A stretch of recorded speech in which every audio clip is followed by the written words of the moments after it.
Were you wondering what was happening? There's the librarian. And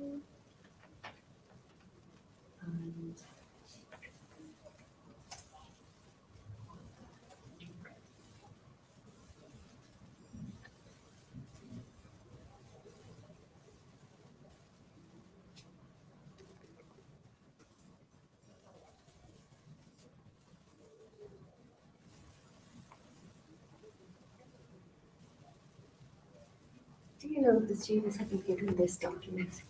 This document is a layout of the project. So have the students have they received this yet? No, not that I know. You don't know? Yeah, that's no problem. I'm not going to go through it in detail. It's James Brown's document, but it's just to show them that there is a structure expected from their reports. And where you create on LaTeX? I'm assuming that's where he does, yeah. No. I don't know. He discusses referencing, and LaTeX mentioned there, yeah. Can you just scroll down, please? Which is there a particular section you'd like because No, I would like just to know if it was a LaTeX document. Yeah, it seems like. Yeah. Yeah. It's like it's the Yeah.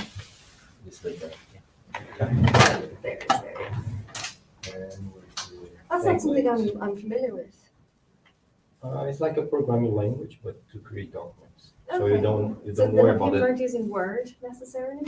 No, you don't. So you just format your content and then you format the document for you.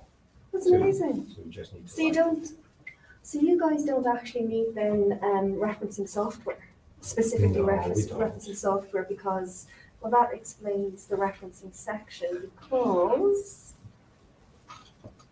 if I go here, there are Yeah, instructions. exactly. That's all we do. You don't need another software for the to manage the reference. That's perfect. Yes, but it's not very friendly. Uh-huh. If I could show you how it Yes, looks like. please, I'd be delighted to learn.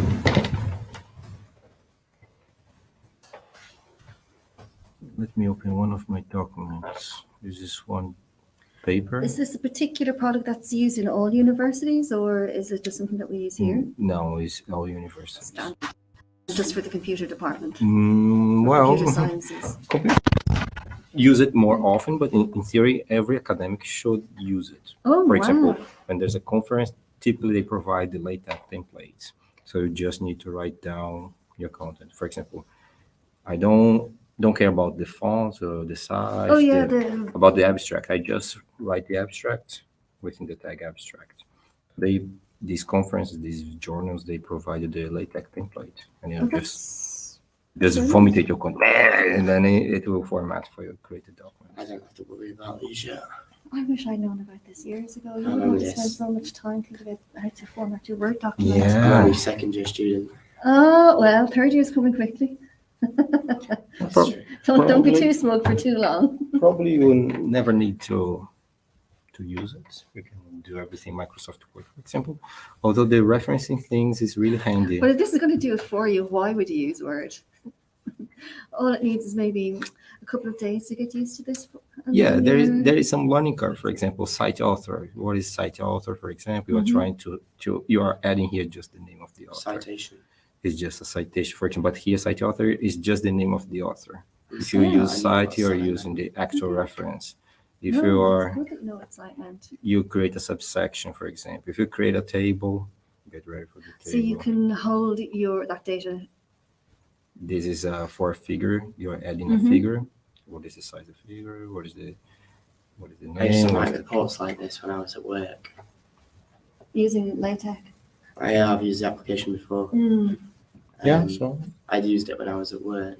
every academic in theory should use it. Wonderful. And then it just automatically generates your reference list. Yeah, and it depends how it looks like. The Right. document, how it looks like, depend on the template, particular template you are using. For example, this So thing. 90% of your PhD was done for you by that program. 90%, he says. The cheek. The cheek. Come on. So for So you're example, setting yourself up for fail today. You know that? It's not one of my lecturers, thankfully. No, not this year. Not next year either. Oh, okay. Well, are you going to take any computer science modules next year? I never know. We never know this. So for example, this is a template for this journal. I mean, DPI, Oh, okay. Future Internet. If you are submit to another journal, you replace, and they have another template, and then automatically we change the layout of the entire document. So, and I can say by the looks that this document was created in LaTeX. That's great. So yeah, it's very. As a member of staff here at the university, can I get myself an account for LaTeX? Yeah, Just sign in using the university address. There's no nothing. particular I use, for links? example, my account here is a personal node one? account, personal account. It's free, Okay. isn't it? It's totally free. This Oh, one. wow. Yeah. There are other options. You don't need to use this website. You can I used use. to have to write reports off. You can patient use totally desktop. Interesting. You can create. Especially when it was like, I had a guy a year and a half ago, and he'd had the wrong hip replaced. Are you joking? They actually completely wrong replaced the hip. wrong hip. And then I had one That's complaint. outrageous. Yeah, I had one complaint once, and it was, oh shit, we're streaming this, probably shouldn't be saying that. No, not streaming yet. Okay. Trying to. So it goes out on YouTube. Yes, uploading or uploading on stream. We had one person as well who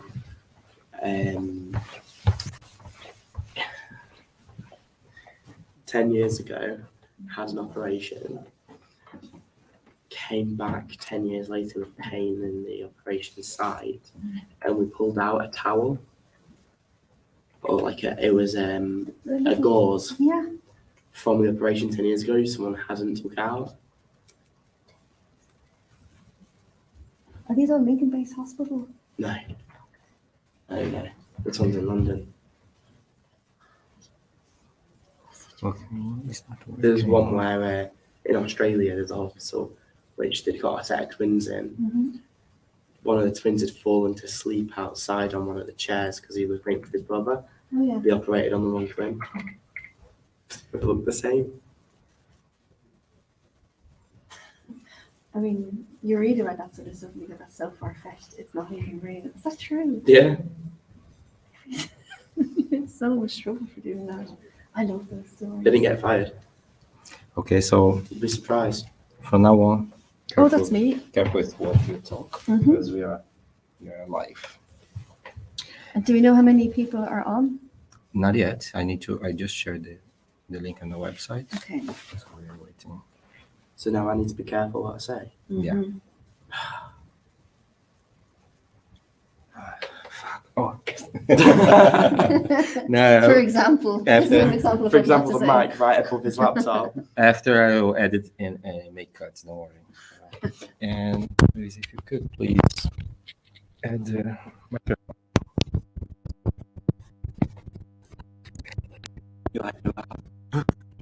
This is not audio.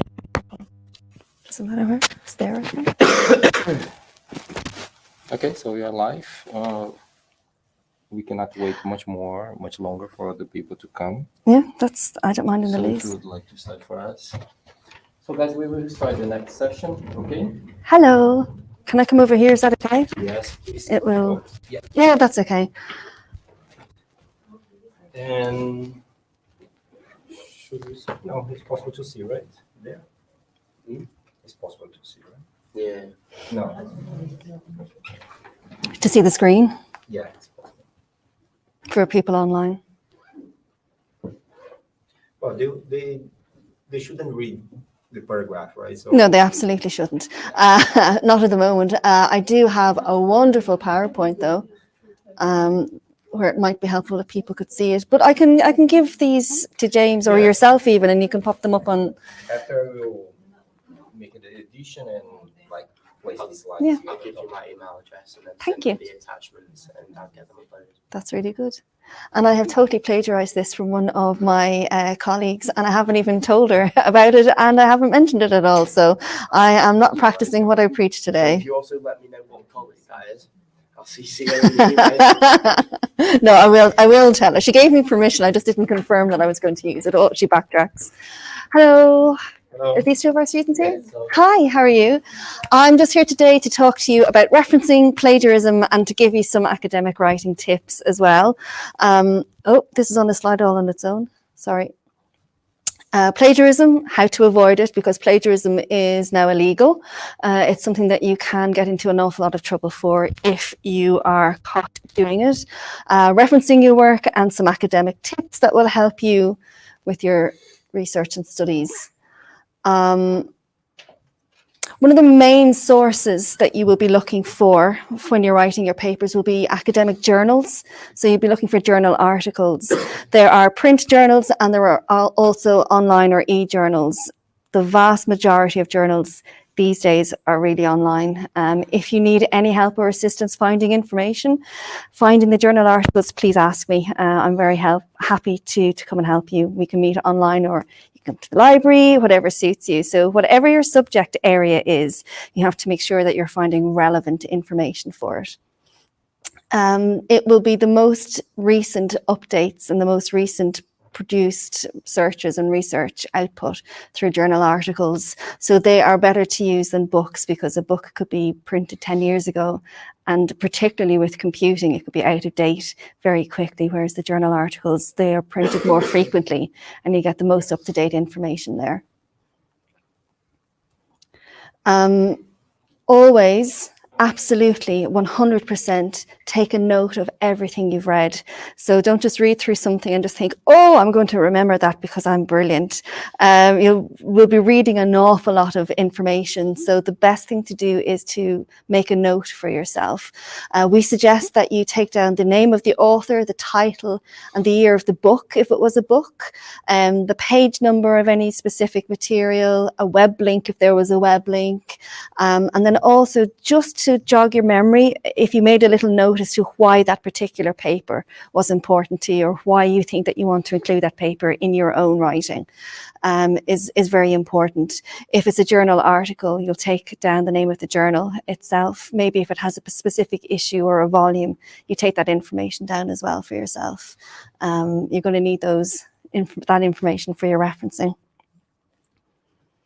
Why reference? People don't like referencing. They find it tedious, they find it boring, and it eats into their word count. However, it's very important that you reference because it backs up your arguments and gives you credibility to your work. So you come along, I'm Louise, so I come along and I have a wonderful theory, a wonderful idea. I'm writing my paper on it, but essentially, who cares what I have to say? How do I prove that what I have to say is important, that it's worthwhile for people to spend time looking at my particular research? So it's important then for me to say, well, it's not just me who says this, other experts in the field have said this. So it puts your work into context of the other people out there writing around your topic. It's also a courtesy to the person whose ideas you've referred to. So if you have referred to somebody else's work, you need to let the world know, you need to let the reader know that this is not your work, that this is somebody else's work, because otherwise it's theft, it's plagiarism, and that's illegal. It shows that you've researched the topic, so it's not just something that you're talking about off the top of your head, free flowing in the ideas at the moment. It's something that you've sat down, you've researched, you've considered, you've looked at all of the opinions that are out there. It shows that you really are fundamentally very aware of your topic and can speak about it with a certain amount of confidence. And it allows your reader to locate and verify the accuracy of the sources you've used. So in my assignment or in my report, if I claim that I've read 4 different pieces of information and I don't provide the reader with proof of this information, they may not believe me. I have no evidence to show that I've actually read those documents and that I've understood them as well. So we put the reference at the end of our assignments so that the reader can then go and find those pieces themselves if they want to read. And most importantly, it helps prevent accusations of plagiarism. Plagiarism, to quote the University of Lincoln General's regulations, is the passing off of another person's thoughts, ideas, writings, or images as one's own. A student commits to plagiarism when they incorporate in their work substantial, unacknowledged portions of another person's material or attempts to pass off such work as original through its inclusion. In this context, substantial means more than trivial or minimal. That is a lot of words on a page. What it basically means is, if the item isn't yours, you have to reference it. So whatever it is that you are quoting, whether it's a direct quote, whether you're talking about someone else's idea or someone else's paper, if it's not your work, you have to reference it. Yes? I would like you to wait for the questions to the end, or... Oh, yeah, if there are questions, I'm happy to take them as they come in. So some things in statements, Lewis is asking, some things in statements are so obvious that I wonder if we need to cite them. If you have read the statement and it is someone else's theory, yes. If it's a general understanding, like water boils at 100 degrees, that's okay. You don't have to reference that because it's general knowledge. But if you've read something specific from someone's particular writing, even if it is something that's common knowledge and obvious, if it is identifiable as one person's idea or theory, then yeah, you're as well off. You should reference it, yeah. And I think actually particularly if it is something that's well known, because if you don't reference it, people will know that you've taken it from someone else, and it will be very obvious that it should have been referenced. So yeah, I would reference it. Are there any other questions? Thank you. So plagiarism is the use of the work of others without acknowledgement of your source of information or inspiration. And as you can see, we've referenced that. So we know that Cotterill wrote this particular piece of inspirational writing in 2003 on page 177 of his particular book. And in the reference list, there will be the full reference, and it will say the name of the book is the Study Skills Handbook. It was the 4th edition from Basingstoke, and it was published by Palgrave Macmillan. That's the level of detail that we're looking for. So if it's not your work, reference it. If it's something from the lecturer notes, reference it. If it's something from a website, reference it. Everything gets referenced if it's not yours. Plagiarism essentially is academic theft. You're stealing someone else's knowledge, you're stealing someone else's idea and their work, and they deserve the credit for their work. There's intentional and unintentional plagiarism. So intentional is when you absolutely 100% decide yourself, I'm taking this piece of information and I'm going to pretend that it's my own.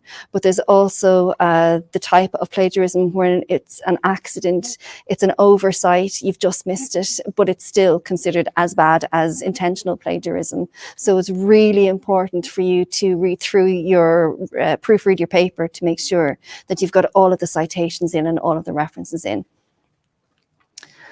So plagiarism, as I say, intentional or unintentional. So this can be someone else's ideas, theories, words, writing, even data sets. If it's not yours, you need to reference it. Scientific findings, figures, pictures, literally anything that isn't yours needs to be referenced. This could be a very short conversation or a very short lecture. It could be just one page saying, if it's not yours, reference it. Yeah, it's fine. If you're ever unsure, please ask either your tutor, your lecturer, or come to me in the library. You can find me online, lohill@lincoln.ac.uk. That's my email address. And I'm really happy to answer any questions that you have about referencing or about finding information for your papers. What is not plagiarism in many ways is easier to answer. Your own work. You can't plagiarize your own work.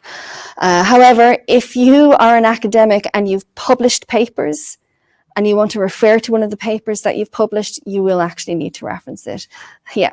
But if you're talking about your assignment that you're doing right here, right now, and you made a point 3 paragraphs above, you don't have to mention that, you know, within the own single paper, you don't have to mention anything about your own writing 3 paragraphs above. But if it was a completely different document that had been published, yeah, you'd need to reference yourself.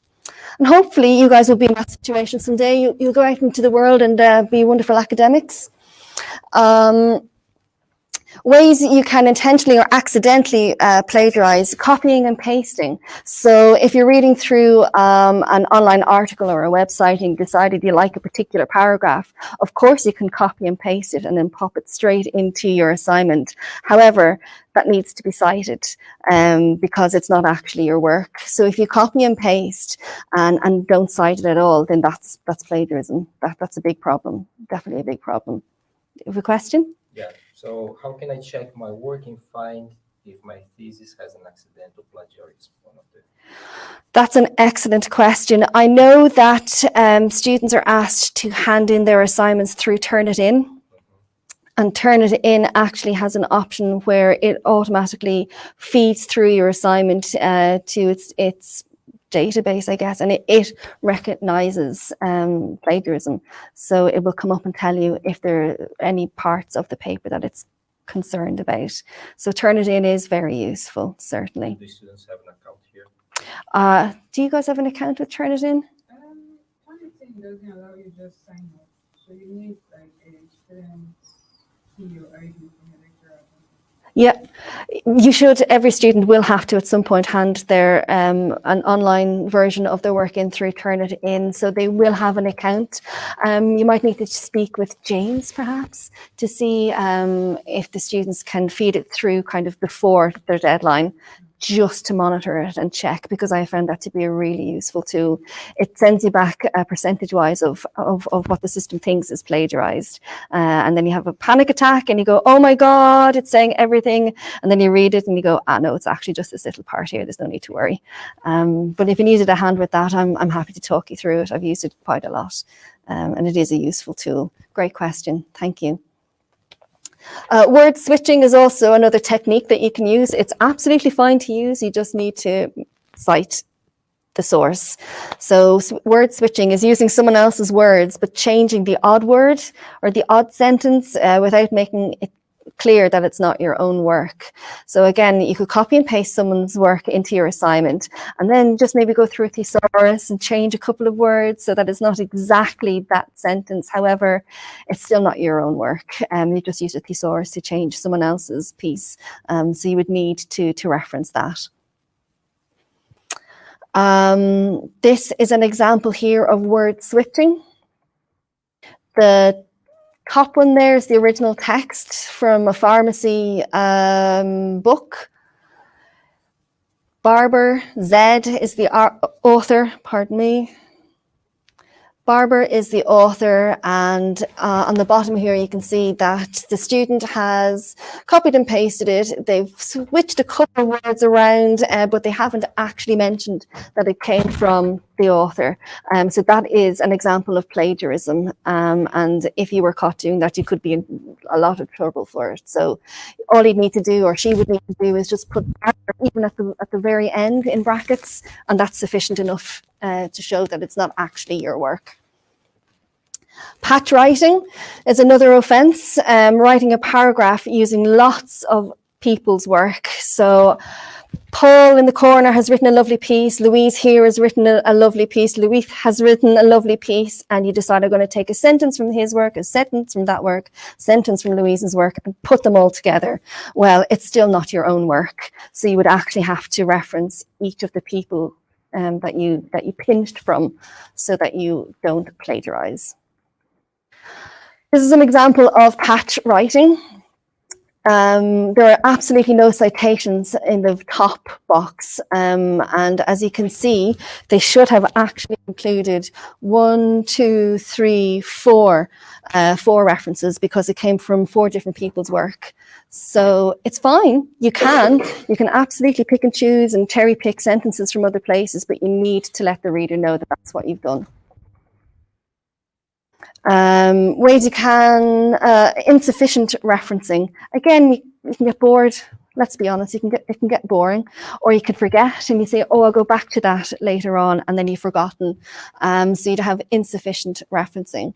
Quoting or paraphrasing from a source several times in one piece of work, in different sentences, but only inserting one in-text citation. So every time you quote something from a book or a journal, you have to reference it. So if you've read my paper and you've referenced maybe 4 or 5 different things from my paper, every time you've used my paper, you have to let the reader know that you have used my paper. You don't tell them just once, you tell them every single time you've used something that's not yours. And this is an example. The top one has missing references. This middle one they've got some references, but it's a very poor academic writing style. It's patchy, it's not very clear. Yeah, okay, they've got their referencing, but there's a better way to write it. And the example is down the bottom. It's clear, it's concise, it says everything it needs to say, but it's not overly wordy. There's a very special way of undertaking academic writing. You never write from the first person's point of view. So you never say, I did this or I did that. Hello, question? What is the difference between the first and the third one? Yeah, the first and the third. So the first one is missing references. The third one has restructured everything to make it clear. It's all of that is from Cottrell. It's a clearer way of putting it down. It's a good question. That's a very good question. Hello. How far do you have to modify something before you can distinguish between somebody else's work and your own?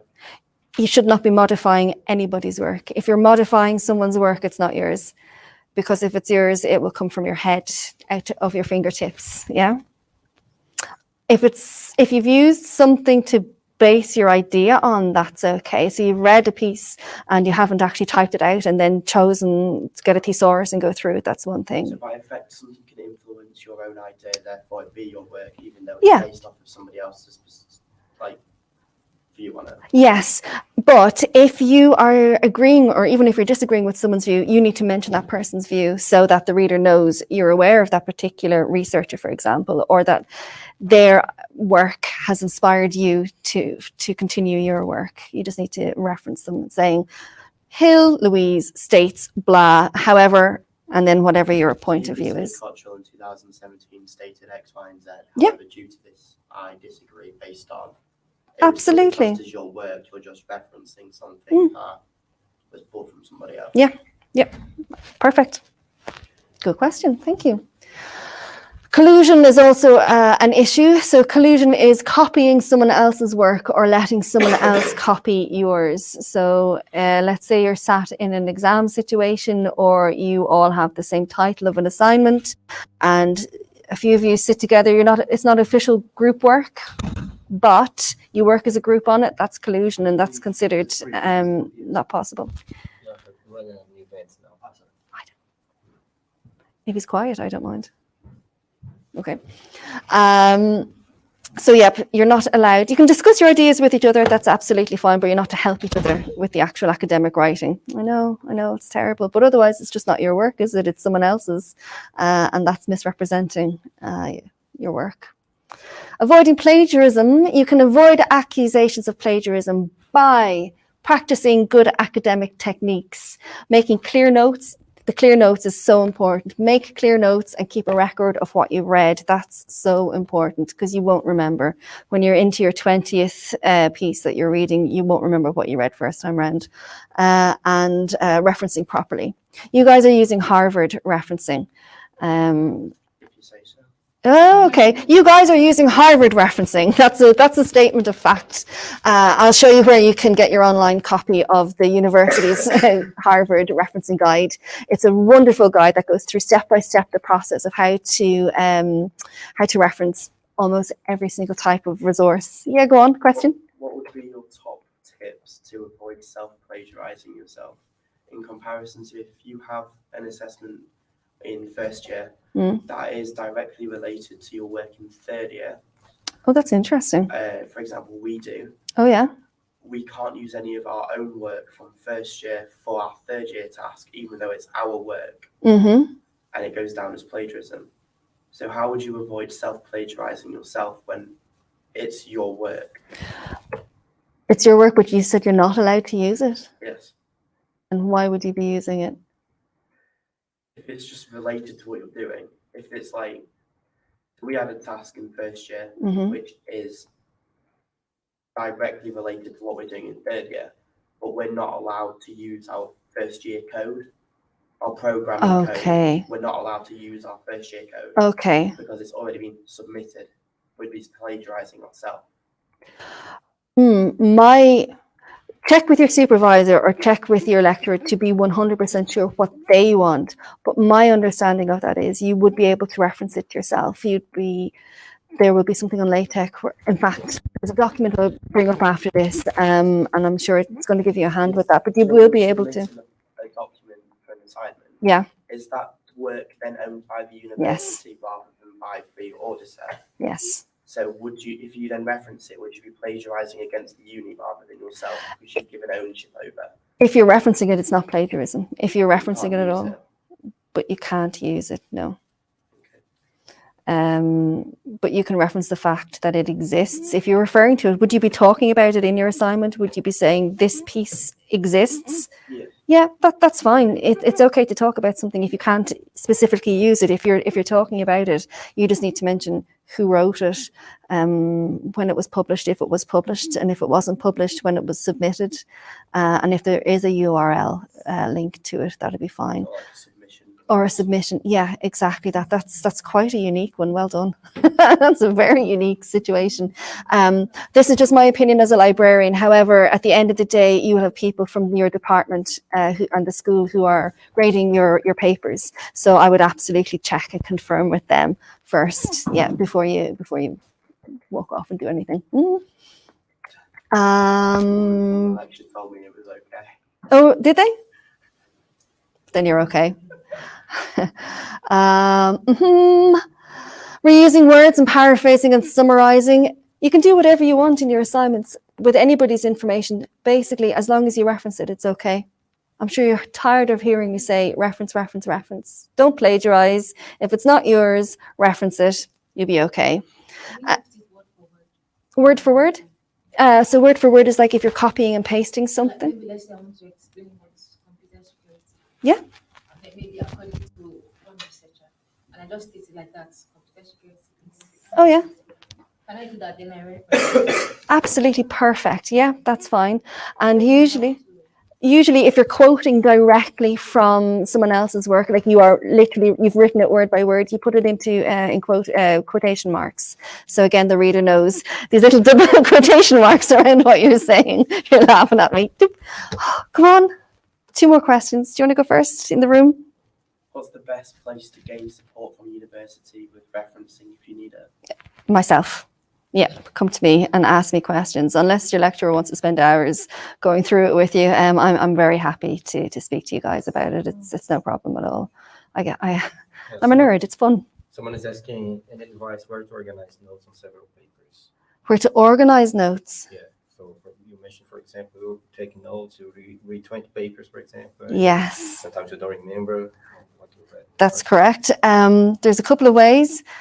There's old-fashioned pen and paper, have a dedicated journal or a copybook or something like that, where you hand write out the items that you read. That's fine.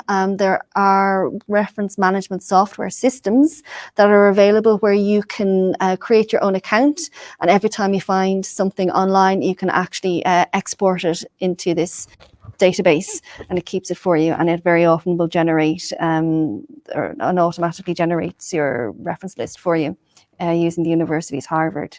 There are 2 that I can think of offhand that the university or the library supports. One is called RefWorks and the other one is called EndNote.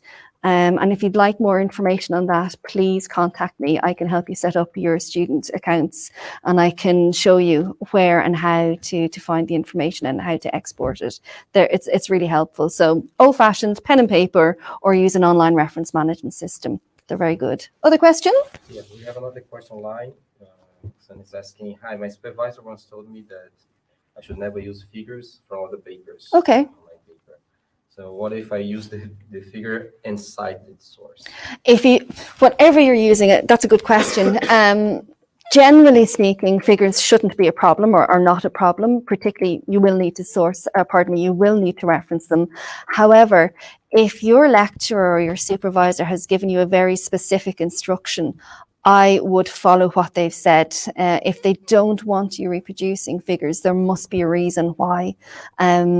So if you want to, or you find there's something relevant that you would like to reproduce in your work and cite it, I would pass that by your supervisor or lecturer first, because there's a reason why they told you not to do it. And maybe after a conversation, it could be, figured out between the two of you. That would be my advice on that. Any other queries at the minute? No, we're okay.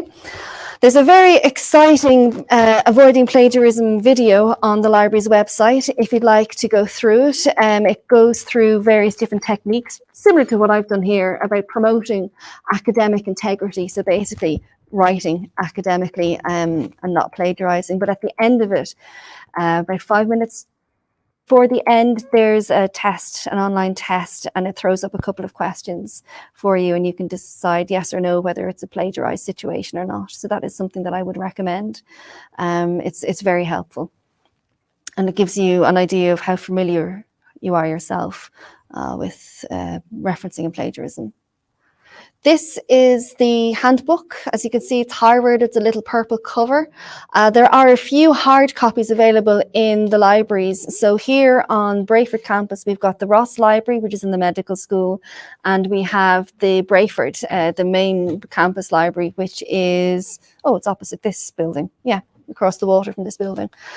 You can go in and ask for a physical copy at the reference desk, or you can download a copy from a link here. And if you can't find that online, please just drop me an email and I'll send you on the link. It's absolutely fine. You can share the link. Yeah, we can share the link. Yep. It goes through almost every type of resource that's there. It's very, very helpful.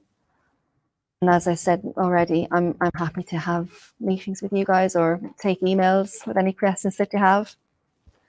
I spend a lot of time as your librarian. I don't spend a lot of time actually in the library. I base myself here in the INB, downstairs in the atrium. I can put a photograph up online so you know what I look like. And if you spot me around downstairs, you're always welcome to come over to me. I'm working, so please interrupt me. I'd be delighted. And I'm happy to take your calls or your questions there. If you just spot me around, it's no problem. Just to point out that Harvard referencing has two parts. One is an in-text citation and the other part is a reference list. Reference list is all of the details of the journal article, the book, the website, whatever you've used, all in a list at the very end of your assignment, and it's in alphabetical order. In-text citation is basically the abbreviated referencing you do as you're writing along your paragraphs in the main body of your assignment. Once you start doing it, it becomes second nature. It's just getting used to it, that's all. Here's an example of an in-text citation. As you can see at the very end, they've included an open bracket. It's a rounded bracket, not a square bracket. I joke you not. Seriously, rounded brackets for Harvard. It's Cairns, which is the person's surname, then a comma, then 2012, which is the year of publication, comma, and that one is probably page 1. That's the level of detail that you're looking for. Or another way of doing the same thing is to put Cairns in the actual body of the sentence itself. There's a couple of different ways of doing it. Both of those are correct. If you've got two authors, you give both surnames. So as you can see here, it's Macmillan and Wares. You've got your rounded brackets, you've got your commas, 2001, page 224. Notice that we don't put in a P for page, it's just the page number itself. And if it's more than two authors, we don't bother. We just put in the first person's surname and then we put in et al, E-T-A-L, and a full stop after the al. It's just the rules. You got to remember that full stop. So one author, you get their full name. Two authors, you give their surnames. If it's more than two authors, we just put the first author's name in and write in et al. That's it. Nice and simple. Reference list, as I said, is placed at the end of your work. It contains the full list of the details of the piece that you've read. It's arranged in alphabetical order, and you can get the publication details on the inside of the cover of a hard text, of a textbook, for example, or a print journal. If you use something online or you've taken something from online, you'll include the URL. You include the entire URL. Sometimes that takes up to 5 lines and it looks awful, but it's what the rules of referencing require. Yep, question. It's going to be an interactive PDF. You have to hyperlink. Yeah. You have to just copy and paste the whole URL. That's an excellent question. Copy and paste the entire thing because the link may not work for whatever reason at some point. So yeah, I would include the whole thing so that somebody could go highlighting it and then copying and pasting it itself. Yeah. So no abbreviations. Examples of a reference list. This is just to show you what it looks like. British Broadcasting Corporation, the BBC is at the top because it starts with the B and then it goes all the way down to M, Masood, K, and everything in between is in alphabetical order with all of the details of the titles, whether it's a third edition, whether there's a volume or an issue to a journal article. That's what it will look like. And as you can see, the very top one, the BBC, is actually an online source. So they've included the URL there. And crucially, afterwards, in square brackets, not the round brackets, in square brackets, they've included accessed the 16th of January 2017. Question? Yeah. When should I add the number of the page in my citation? Yep, that's a great question. Only if you've directly quoted from a page do you need to put in the page number. When you have word by word. Word by word is helpful. Word by word is helpful, or if you've taken a very specific idea from a particular page. So if you paraphrase something, you don't have to. If you have worked something together, so other people's work together, you don't have to. But if you've referred to something that's on one very specific page, then yeah, put in the page number. Thank you. That's a good question. Accessed. Yeah, it's a very interesting one. Access. So what you're telling the reader there is that on the 16th of January 2017, I clicked the open button on that particular article and I read that on the 16th of January 2017. Yep. Every website. So not an e-journal. So if it's an e-journal, you don't have to, but if it's a website, yep, every single website. And don't worry if you don't remember the actual day that you read it. I mean, most people don't. As long as it's within the time frame of when you wrote your piece, it's fine. So don't get stressed out about the specific date if you don't remember it. You'll know that it was sometime between January and April of a particular year. Pick a date, it's okay. Examples and some common mistakes. So for books, you'll always have the author with a comma, surname first, comma, the initial of the first name with a full stop, rounded brackets for the year. You'll see the title is in italics. And then the fourth edition is not in italics. Basingstoke is the place of publication, and then the publisher name as well. That's what they're expecting for books. And then journal articles, most are available in print and online. However, most students these days are using online journals. So what we do expect is that you have, you don't have to do your URL for that. You don't have to say data accessed for that either. But we do want, your hands distracted me. Sorry, I'll be back to you in just a moment. What we do expect is the name of the journal, obviously, the name of the author of the article, the journal that it was written in, the title of the journal article, if there was a volume, if there's an issue, that's what we're looking for, and the publisher as well. But an example of that will be written in the handbook, the Harvard guidebook. Now, question, hello. Can you be disadvantaged or marked down for not following the structure in one part of the document if you have done it, it's been consistent for the rest of it? That's a good question. I can't answer that question because it will be up to whomever's grading your paper to make that decision. Our general guidance in the library is if you've chosen a particular way, keep with it. Yeah, keep it consistent throughout your paper. However, if it's wrong, it's then consistently wrong. So I would run your paper by someone's eyes first if you're in any way unsure. Yeah. And I'd also either pick up a copy of the handbook, the Harvard guidance handbook, or download yourself a copy and just check it off that. Because once you've started that, hopefully you'll continue with it. Does that answer your question? Yeah. It does, yeah, great. For a website, you've got the name of the author, but if there is no author for the website, like for an NHS website or the BBC, as you saw there, it'll just be the name of the corporation itself. It'll be the business name will be the author. You'll have the title of whatever piece that you've written, place of publication, and most importantly, you'll include available from, And then you'll have the entire URL written down and then accessed in square brackets on whatever date you remember accessing it or whatever date you actually read it online. The most common error is not including the publisher or the place of publication. Some people think it's enough information to include the author and the title or the name of the journal, but we do actually need the publisher and the place of publication as well, please. It's just part of the rules of Harvard referencing. And use the contact details about us to find this information. So sometimes on a website, it may not be in very clear who the publisher is, but you'll find them under the contact details of websites. And if you're not sure, just send me a link to the website and I'll have a poke around. I'll have a nosy at it for you and see if I can find that information, because it can be difficult from time to time. And just take your time to find this information. Don't submit incomplete references. If you're stuck, please just ask me. It's no problem. And we'll not do them for you.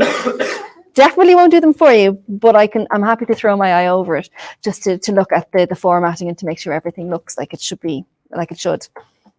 Yeah? What happens if point of reference is no longer available? So if you're supporting it from a website and it's been taken down? That's an excellent question. Include it anyway. Definitely include it anyway if you are going to be referencing it. If it turns out that the point is not too relevant to your paper, take it out completely. Don't include it. But if it's something that's fundamental to your paper, yeah, you can include it. I wouldn't draw any attention to the fact that it wouldn't be working. It's only if your lecturer or the reader asks you about it afterwards, you could explain what the circumstances are.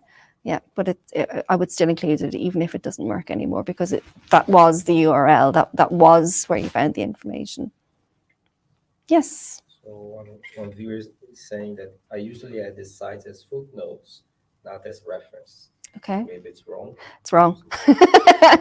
It's wrong. Well, it's not that it's wrong in the whole wide world of things that you could be doing. It's just wrong in this context. From now on, or for your dissertation or your project work, you will not be expected to use footnotes. You will be expected to follow the Harvard referencing guidelines. So it's not wrong in the world. It's just wrong for this particular method and what your lecturers are looking for you. So yeah, you shouldn't be doing that anymore. And if you need a hand with it, as I say, just come and find me. There's no problem. I can go through it with you. Lecture notes aren't usually included. However, I know that computing is somewhat different to other subjects, and a lot of it is based on your lecture notes, so you can use it. But only reference a lecture if it provides original information not available elsewhere. So if it's something unique and new that your lecturer has come up with, you can include it. But if it's derivative in any way, I'm being cheeky. If it's come from somewhere else, no, you find the original source and cite that rather than the lecture notes. It's not really a presentation. Would you ever need to reference presentations, do you think?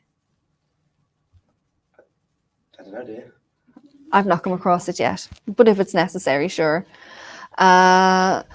This last point here is to do with two references by the same authors. So Cottrell, I've read two pieces from Cottrell. I'm going to use two different documents written by Cottrell, but he published them both in 2013. I just call one 2013A and I call the other one 2013B.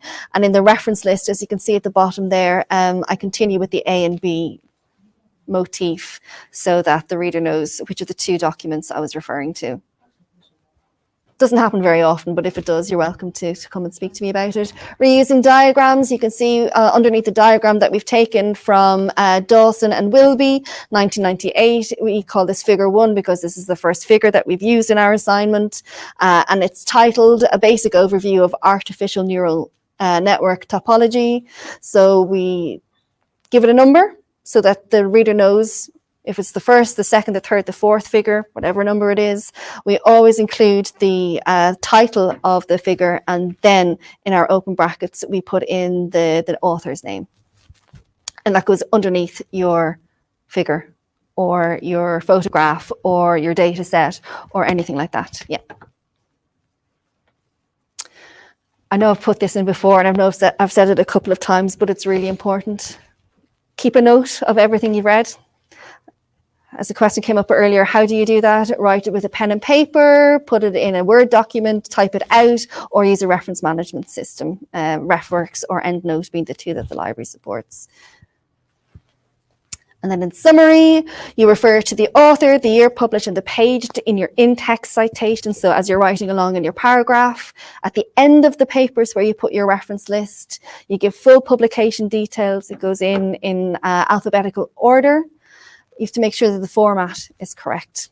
You include all required details and refer to the Harvard referencing guide if you're not sure, or talk to your librarian.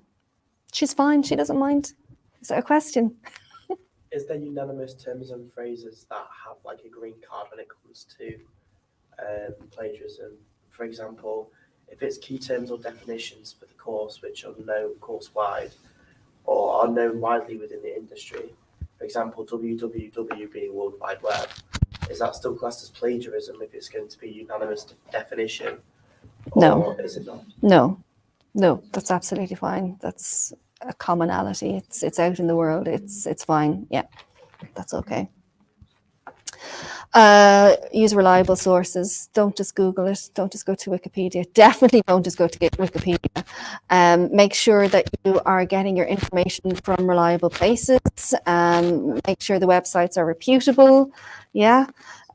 Yeah, it's if you have something and you find something and think, oh, that's amazing, I really want to include that in my assignment, but I don't know who wrote this, I don't know where it's come from, you're welcome to send me any links and I'll have a root through and see if I can find a pedigree, if you like, for the particular writer, and I can let you know if it's something that would be suitable for an academic paper or if it's just some person ranting on the internet and you really shouldn't use it. So that could be helpful. And academic writing tips, do we have time? Yeah, we have time. So it's the style and structure of your academic writing. It's very different from the way you wrote at school. So things we put in, we do not use contractions. So no can't, no don't, no won't, no it's. We expect the full word cannot, do not, will not, it is. It may seem tedious, but this is the style of writing that's expected now that you're in your third level education. We would also suggest that you do not use I unless you're writing a reflective piece. If you're writing a reflective piece, the reader, your lecturer has asked you to reflect on something, it's personal to you, you can use I. Otherwise, you don't use I at all. So the example here is I carried out a survey. We wouldn't say that for an academic writing. We would say a survey was carried out. We don't know who the survey was carried out by, nor do we care who it was carried out by to a certain extent. We would not say I. Question? What about the humble we? What about the? Humble we, for example. We carry the research. Yes, you can, but if you're a student writing on your own, you will not be a we, you'll be an I. But if there are a group of you together, as a group, it would be okay. The preference would be a survey was carried out. It's definitely the preference. But if you're a group and you are a we, you could use we, but just please don't use I. Was there a question? No. I'm just expecting one out from the sidelines. Also, the use of informal language. We do not use informal language, we use formal language. Examples here, we'd say children, not kids.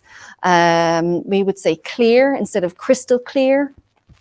The research indicates, not reading says, or reading between the lines, and it'd say it failed, rather than it was a dead loss. So we try to keep things nice and formal as we're writing. We would also suggest not to use subjective language. The results were interesting because that's more scientific than saying, yeah, the results were brilliant. No, they weren't. The results were not brilliant. The results were interesting because we are scientists and we can control our emotional language. Academic writing, it needs to be unbiased, it needs to be balanced and supported by evidence. So you can be really excited about the thing that you're writing about. You can be really passionate about the topic of interest, but we're not allowed to know it. You have to keep it nice and formal and scientific. Abbreviations, if you write the term in full in the first instance, so the NHS, everybody knows the NHS is the NHS, but the first time you mention it in your paper, you would need to refer to it as National Health Service. And in brackets, you put in capital NHS, and then for the rest of the paper, you can call it NHS. But if you're using any acronyms at all, it needs to be literally spelled out the first time you use it, just in case the reader doesn't actually know what the full term is. So you just, the very first time you mention it, National Health Service, NHS in brackets, and then the rest of the time you can refer to it as the NHS or ICT or whatever it is. But that's important. Be concise and be clear. These are two examples, two different ways of saying the exact same thing.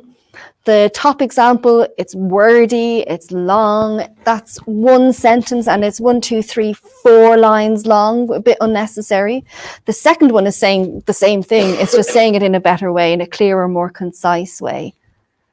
And that's the kind of style you're looking for. So if you're writing a sentence and you find that it's 5 lines long, something's gone wrong. There has to be a better way of saying it. We have a writing and development team who you can contact, and they will be able to help you find your academic voice. They will be able to help you learn how to make yourself nice and concise and clear. You can always make an appointment with them or speak to me. That's fine. Question? Yeah. So here is asking, do I need to reintroduce the abbreviation in every chapter? Can you just repeat that? So do I need to reintroduce the abbreviation? No. No, just once. You only need to do the whole thing once in your paper, and then the rest of the time you can keep using the abbreviation. Yep, that's no problem. I'm breaking the microphone. I'm so sorry. I'll stop moving. Always remember to spell check. Definitely remember spell check. That is so important. And your grammar, check for your full stops, check for your commas, everything. You can run it through spell check, which is useful. What I have found with myself and other people, you've written a piece and you know what should be there. So you read it as if it's there, even if the word isn't there. I do with manager, the word manager, I always write manger. For some reason, I don't know why. And every time I proofread, all I see is manager, even though I've written manger for the 50th time. So it can be really helpful if you have a nice friend who can read through, or your parents, or somebody who's prepared to proofread it for you. That can be really, really helpful. So that would be my suggestion. If you could get someone to proofread it for you, that would be great. There's also text-to-speech software that can make proofreading a lot easier. So the piece of software reads your text to you out loud, so you can hear them reading it to you, and you'll notice if something's just not quite right. So that can be useful. Read and Write Gold is available to students if you're interested in that. You can always contact me and we can run through it. No problem. Use the correct layout. I believe you guys use LaTeX, which will blank face. Have you used LaTeX yet? Oh, hang on a moment. You will be using something called LaTeX. Do you want to explain to them what LaTeX is? LaTeX is a kind of markdown language that allows you to write content without worrying about the layout. So you just need to enter your content, and this markdown language will create the format, the page. Yeah, so basically you just put in what you want to put in. If you're putting something under the abstract, it'll go in under the abstract and it will create the format for you. It's brilliant. You don't even have to think about the format. I wish I'd had that. So that could be useful for you. The font needs to be clear, easy to read. Your font size is usually a 12, so nothing that's too small. And then line spacing, which is usually 1.5, but this system LaTeX will actually do all of that for you, I believe.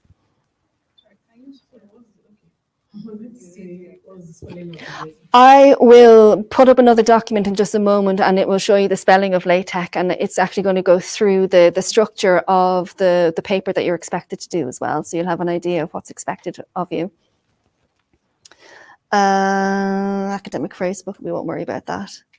The library, of course, I'm a librarian. I'm going to promote some of the books that we have. There's plenty of books that are available to you guys on how to do report writing. However, I'm about to show you a document that was created by one of the academics in your school, and it gives the layout of the dissertation or of the project at the end, what they're looking for. It's a really, really nice piece. That's the writing development team. They can give you help and advice on your individual written assignments, including planning, structuring, academic style, and critical writing. They're wonderful, absolutely wonderful. And that's me.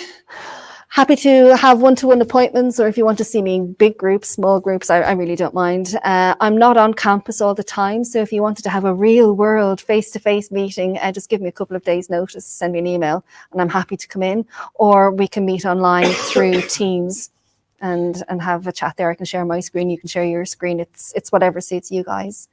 Do we have any questions at this moment in time? No? You sure? You get the finger pointed at you now.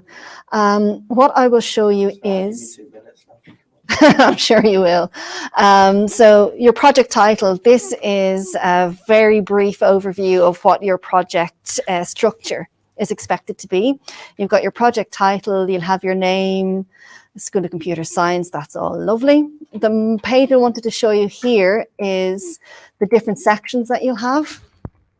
Just one moment and I'll scroll down a little. Yeah, there you go. So you'll have an introduction. And in the introduction, you will have some subsections, that's fine, including information about your referencing. Then you're going to have your literature review. And I'm not sure if you guys know about your literature review yet, but it's actually a really and crucial, important part of any academic writing. It's where you go off and you read around your subject. You go off and you find out who are the experts in my subject, who are the people that are writing about my subject, who agrees with my topic, who doesn't agree with my topic. You're reading everything, and then you're putting that information into your literature review.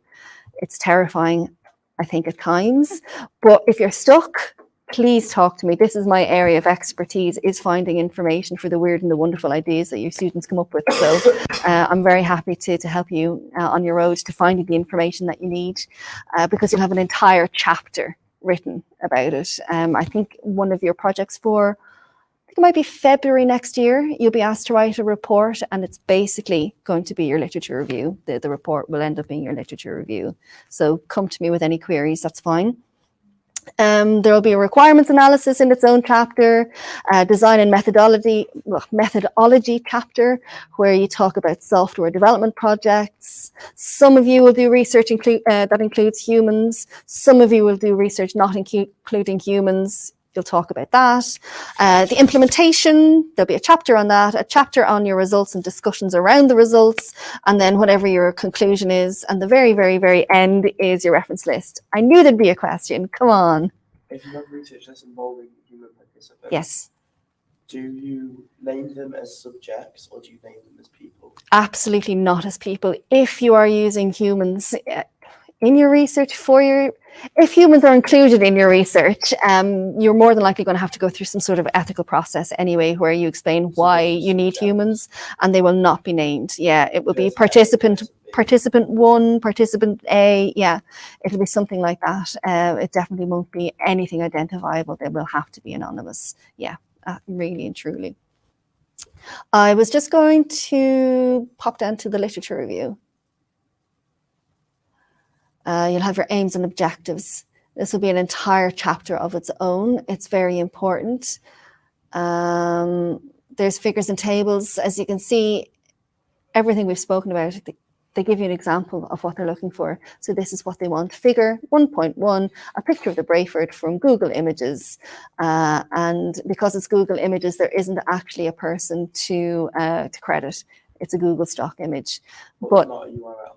It's not a URL there. We'll go down to figure 1. Oh no, because it's an example, he won't have it in the reference list. In the reference list, it will be the full URL, yeah, but not in the actual main body of the assignment or the paper. I wanted to go to referencing. Hang on just a second. There was something interesting here. Just adding something where you're looking for.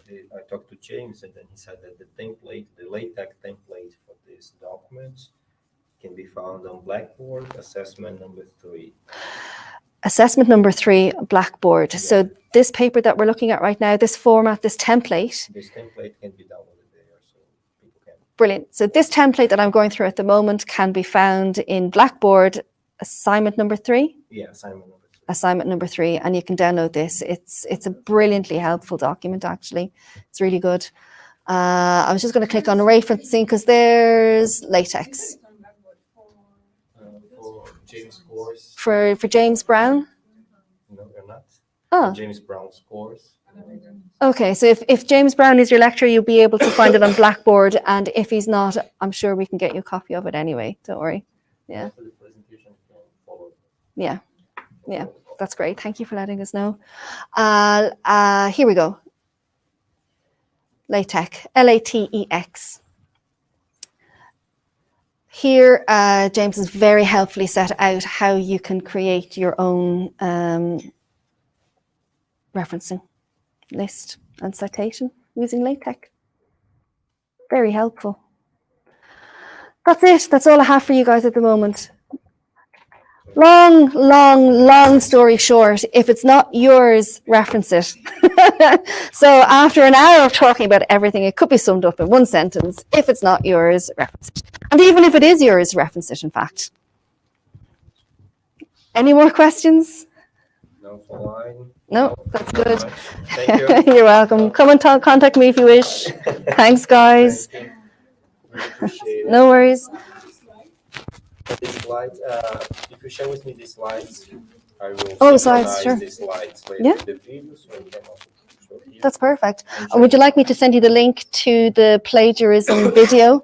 Because at the end of the video, it has that test that students can self-test themselves. I tried to separate them, but I don't have the No, please technological send me. know-how. Share everything in one basket. Yeah, maybe you can even use in the future. Oh, absolutely. Yeah, that's great because this information doesn't really change too much. Thank you very much for attending. Let's say if you see me around in the downstairs in the atrium. Yeah, I'll give it to you. Okay. How do you think? Are you going to drop us Share with you. With me because I think more and more people will come and ask for this template. Oh yeah, sure. You think they'll come? Oh yeah. You also email the yeah. I'll just get James's permission to make sure that I'm okay to give it out to people. It should be, but okay. I'm sure. No, I'm sure, but I'd like to just to be absolutely 100% okay. Yeah, I know that's fine. Thank you. Thank you.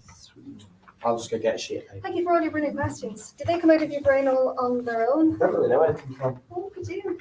I just I'm don't going shut to up. give you a test afterwards then to make sure that you've remembered everything. Well, I just don't shut up. You did talk about this. Hello. Okay, thank you from our viewers. Thank you. This is on. You didn't talk about the latex. Oh, it was just the spelling. It was the spelling of it. Yeah, LaTeX. Wow, that's great. All right, something I learned right. So I don't know if you've learned left.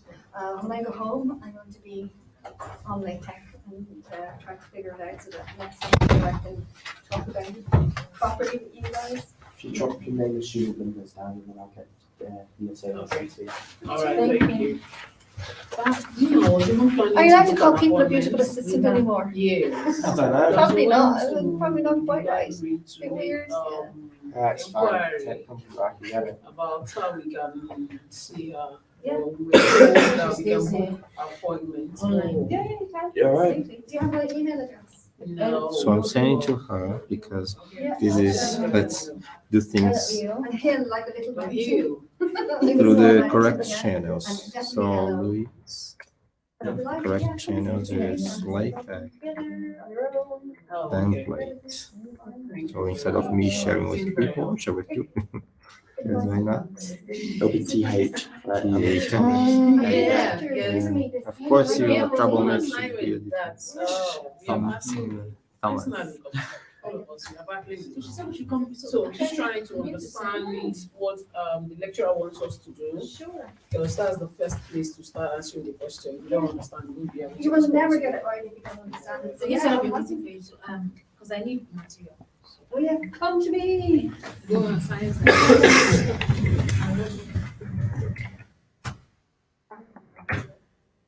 Well, should have been the wrong room earlier on. Oh, did you? Yeah. The second next door. 15 Oh, minutes under. I agree 193. Yeah, instead of 3, I'd be 1302. This is 01. So you just put the information. Yeah, that's all I need. All I need is your student ID number. And then I get there. Is that mine? Whose pen's this? Oh, okay, maybe. It's not mine. Okay, thank you. I'm a witness. Whose pen is this? Oh. Well, that wasn't terrible. I'll send you that student ID number as well. Just so you can get this. Oh my God. Very good amount. Right, do you have the phone? I'm always Okay, You choose said that. yes. I don't remember. I don't know. I have no idea. I'm not sure. Might. I may or may not. The only thing I like is just to start My phone outside, almost all the time. It's like it's not normal. Days. Days. Yeah, I had a phone call that from